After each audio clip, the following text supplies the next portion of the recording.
every single week.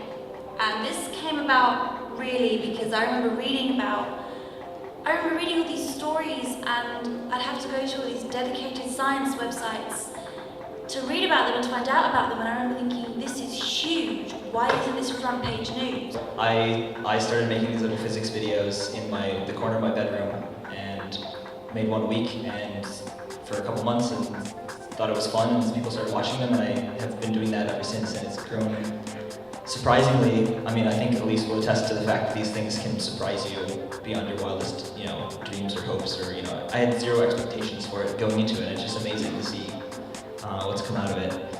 Yeah, basically, Greg and I both went to university together, and we're doing the same degree, and constantly finding these awesome tidbits of science that we were learning from professors, or just in general as we were going through our degree, and always found ourselves talking to our friends and trying to tell them the coolest aspects of science because we thought it was so awesome, and we realized the further you got in the education system, the cooler things got. So anyway, what I like to do is I like to go to do normal stuff, like any normal guy can do, and then, oh, by the way, here's the equation that represents it and explain it.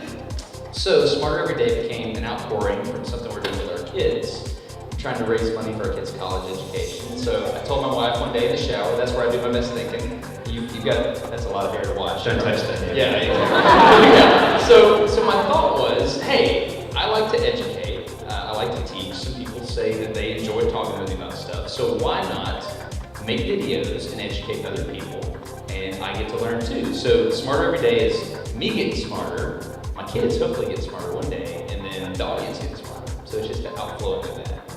But I did spend 3.5 years at the University of Sydney doing a PhD, and that topic was, how do you make a film that actually teaches people physics? And I found that putting just the best textbook explanations in, with the best diagrams, animations, real-world examples that I could, and testing those with real students, I was finding that after the video they would say to me, Derek, that was a great video, well made, clear, concise, great review, loved it.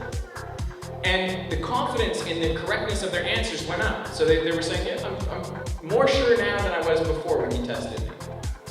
And then I looked at how much their scores were actually improving. And the answer was, not at all.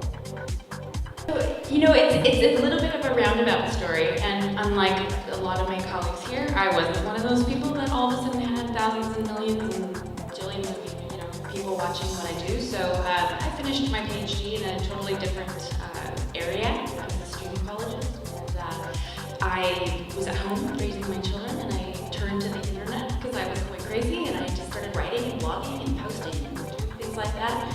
And I found that whenever I would incorporate I like quirky behaviors, whether they relate to sex or not. And but when I did post about sex, it was always it gained a lot more traffic. People had a lot more to say about it. People seemed genuinely interested. So I spent a lot of time researching and looking at tons of different funny, quirky examples. And this is just kind of what I was doing.